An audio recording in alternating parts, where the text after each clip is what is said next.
एक बार एक शराबी व्यक्ति एक संत के पास गया।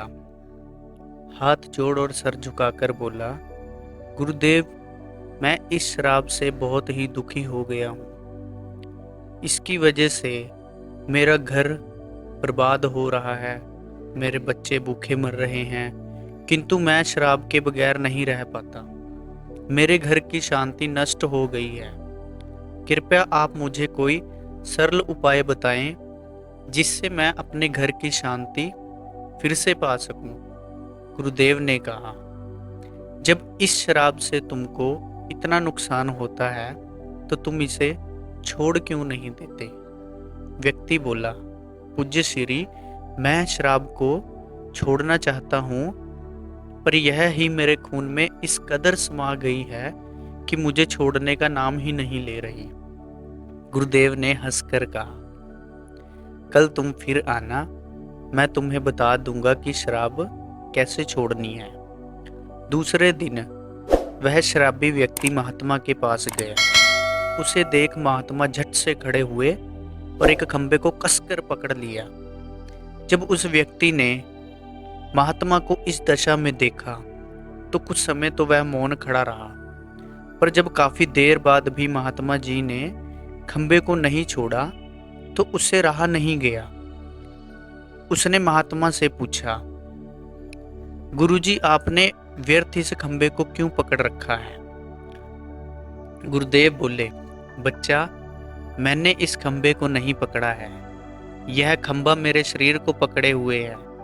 मैं चाहता हूं कि यह मुझे छोड़ दे, किंतु यह तो मुझे छोड़ ही नहीं रहा। उस व्यक्ति को आश्चर्य हुआ। वह बोला, गुरुदेव, मैं शराब जरूर पीता हूँ, मगर मूर्ख नहीं हूँ। आपने ही जानबूझकर इस खंबे को कसकर पकड़ रखा है। यह तो निर्जीव है, यह आपको कैसे पकड़ेगी? यदि आप निश्चित कर लें तो आप इसी वक्त इसको छोड़ सकते हैं। गुरुदेव बोले, नादान मनुष्य, यही बात तो मैं तुम्हें समझाना चाहता हूँ कि जिस तरह मुझे खंबे ने नहीं बल्कि मैंने ही उसे पकड़ रखा था, उसी तरह शराब ने तुम्हें नहीं, बल्कि सच तो यह है कि तुमने ही शराब को पकड़ रखा है।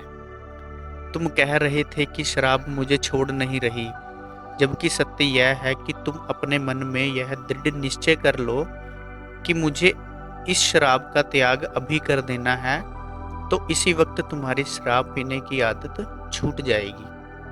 शरीर की हर क्रिया मन के द्वारा नियंत्रित होती है। मन में जैसी इच्छा शक्ति पैदा होती है वैसा ही कार्य सफल होता है। यह शराबी गुरु के इस अमृत वचनों से इतना प्रभावित हुआ कि उसने उसी वक्त भविष्य में कभी शराब ना पीने का दृढ़ संकल्प लिया। उसके घर में खुशियां लौट आई और वह शांति से जीवन यापन करने लगा। इस तरह हमें शिक्षा मिलती है कि जीवन में कोई भी ऐसा नशा नहीं है जिसे एक बार ग्रहण किए जाने के बाद छोड़ा ना जा सके। अगर मनुष्य चाहे तो बड़ी से बड़ी बुराई का त्याग कर सकता है।